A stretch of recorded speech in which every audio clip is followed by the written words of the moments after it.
नमस्कार, अस्सलाम वालेकुम नाज़रीन। पल पल न्यूज के न्यूज रूम से मैं हूं आपके साथ नदीम अकरम। आपने वो कहावत सुनी होगी, झुकती है दुनिया झुकाने वाला चाहिए। जी हां, आरएसएस जिस आइडियोलॉजी से देश को विभाजनकारी स्थिति में लेकर के आने की कोशिश कर रही है, उसका समय समय पर उसे जवाब मिलता रहा है।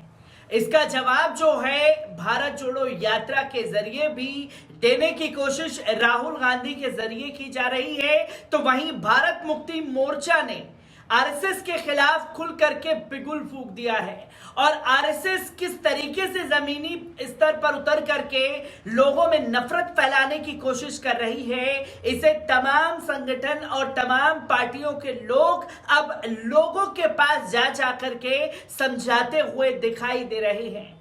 और जब लोगों को आरएसएस के बारे में समझाया जा रहा है, तो उसका असर यह हुआ है कि नागपुर, जो कि आरएसएस का किला माना जाता है, वहां निकाय चुनाव में आरएसएस का किला पूरी तरीके से ध्वस्त हो गया है, जिसकी तस्वीर लोगों के सामने आई है। और यह किला ध्वस्त करने में अगर किसी का सबसे अहम योगदान है तो वो है कांग्रेस का।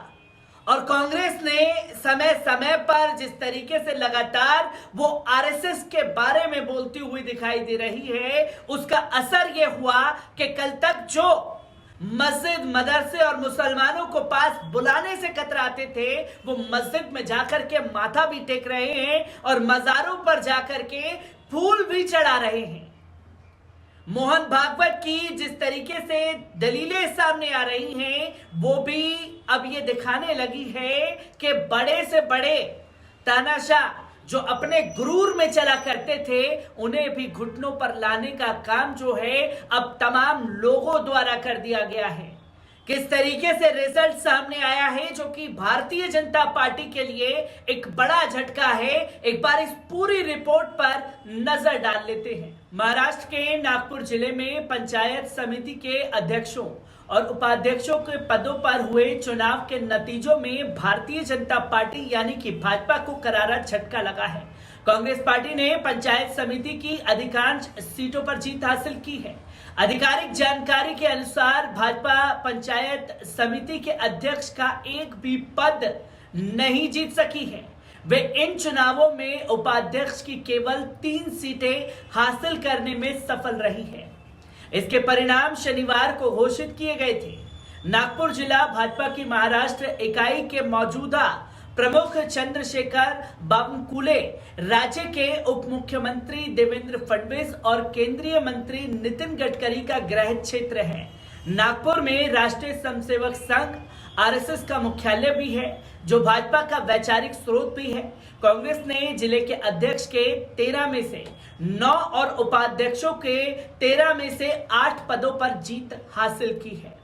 जिला अधिकारियों ने कहा है कि राष्ट्रवादी कांग्रेस पार्टी यानी कि रासपा ने अध्यक्ष के 3 पद हासिल किए हैं, जबकि शिवसेना ने अध्यक्ष का 1 पद जीतने में सफल रही है। तो वहीं कांग्रेस ने सोनेर, कमलेश्वर, परसिवनी, मौदा, केम्पटी, उमरेड, भिवानीपुर, कोही और नागपुर ग्रामीण में अध्यक्ष का पद जीता है। उन्होंने बताया कि कोटल के नरखेने हिन्नाग रागपा ने जीत हासिल की है, जबकि रामटेक अध्यक्ष का पद शिवसेना ने जीता है। सूत्रों ने बताया कि रामटेक सीट पर मुख्यमंत्री एकनाथ शिंदे के नेतृत्व वाले धड़े ने बालासाहेबची शिवसेना नाम से जीत हासिल की है।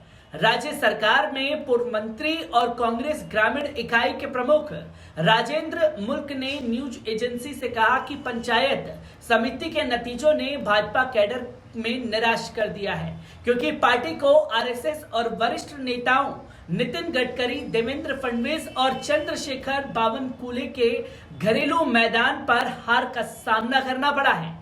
आपको बता दें कि भारत जोड़ो यात्रा के दौरान से ही राज्य सरकार में पूर्व मंत्री और कांग्रेस ग्रामीण इकाई के प्रमुख राजेंद्र मुल्क ने न्यूज एजेंसी से पंचायत समिति को लेकर के तमाम दलीलें लोगों के सामने रखती थी, जिसकी तस्वीर लोगों के सामने आई। और कांग्रेस शुरू से ही भारत जोड़ो यात्रा के दौरान जब से शुरू हुई है, तब से आरएसएस के ऊपर जबरदस्त तरीके से हमलावर हो रखी है। जहां वो तमाम चीजों को दिखाती हुई नजर आए। अब स्क्रीन पर ये तस्वीर देख रहे होंगे, भारत जोड़ो यात्रा के शुरुआत में ये दिखाने की कोशिश की कि किस तरीके से इस यात्रा से आरएसएस के जो निक्कर है उसमें आग लग चुकी है, जिसका पलटवार होता रहा। फिर जब राहुल गांधी से भारत जोड़ो यात्रा के दौरान पॉपुलर फ्रंट ऑफ इंडिया और आरएसएस को लेकर के सवाल पूछा गया तो उन्होंने साफ तौर पर कहा कि आरएसएस देश में नफरत फैलाने का काम कर रही है और आरएसएस को हम ऐसा करने नहीं देंगे। वो देश को तोड़ने का काम करेंगे, हम देश को जोड़ने का काम करेंगे, जिसका असर यह देखने को मिला कि खासतौर पर आरएसएस का किला ध्वस्त करने में कांग्रेस पार्टी को कामयाबी हासिल हुई है। यह बात सिर्फ कांग्रेस पार्टी की नहीं और आरएसएस को लेकर के जो देश भर में घेराव शुरू हुआ है उस पर भी बात करना जरूरी हो चुका है।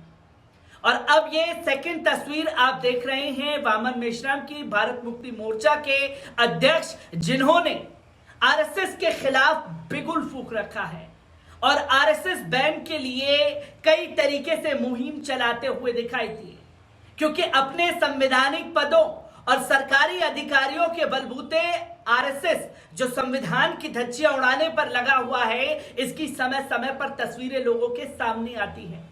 जहां भारत मुक्ति मोर्चा देश भर में आरएसएस के खिलाफ बिगुल फूंकने के लिए तैयार है, जहां जगह जगह रैली करने की उसे परमिशन मिली हुई है, ठीक आरएसएस या भारतीय जनता पार्टी से जुड़े हुए लोग उस रैली का विरोध करने पहुंचते हैं और पुलिस प्रशासन आओ देखता है न ताओ, सीधा रैली पर रोक लगा देता है। यह हथकंडा लगभग भारत मुक्ति मोर्चा के साथ देश के कई राज्यों में अपनाया गया। हरियाणा की बात करें, उत्तर प्रदेश की बात करें और तमाम जगहों पर इसी तरीके से तस्वीरें देखने को मिली। पर यह करना नागपुर में भारी पड़ गया राष्ट्रीय स्वयंसेवक संघ को, जहां वामन मेश्राम साहब ने चढ़ाई कर दी आरएसएस हेडक्वार्टर के ऊपर, जहां यह ऐलान किया कि अब सिर्फ आरएसएस के खिलाफ ही मुखालफत की जाएगी, जहां 6 लाख लोग लेकर के वो आरएसएस हेडक्वार्टर पर प्रदर्शन करने पहुंच गए, जिससे पूरे नागपुर में खलबली मची और उनको डिटेन किया गया, तमाम कार्यकर्ताओं को गिरफ्तार किया गया। पर उस गिरफ्तारी से, उस डिटेन से भारत मुक्ति मोर्चा से जुड़े हुए लोग डरे नहीं और यह आईना दिखा दिया कि हम आपकी तानाशाही वाले रवैये से डरने वाले नहीं हैं। बिगुल फूंका और अब 4 भागों में आरएसएस के खिलाफ देश भर में बिगुल फूंकने का काम किया जा रहा है, जहां 6 नवंबर को 11 लाख लोग आरएसएस बैन करो के लिए जेल भरेंगे, जिसके लिए वामन मेश्राम साहब खुद ही बोलते हुए दिखाई दिए। और जब वो खुद ही इसके खिलाफ बिगुल फूंक रहे हैं, राहुल गांधी आरएसएस के खिलाफ बिगुल फूंक रहे हैं, तो उसका असर नागपुर में साफ तौर पर देखने को मिला, जहां निकाय चुनाव में आरएसएस का किला बुरी तरीके से ध्वस्त हो चुका है। मैं ऐसी ही खबरों से आपको रूबरू कराता रहूंगा। दीजिए इजाजत, शुक्रिया।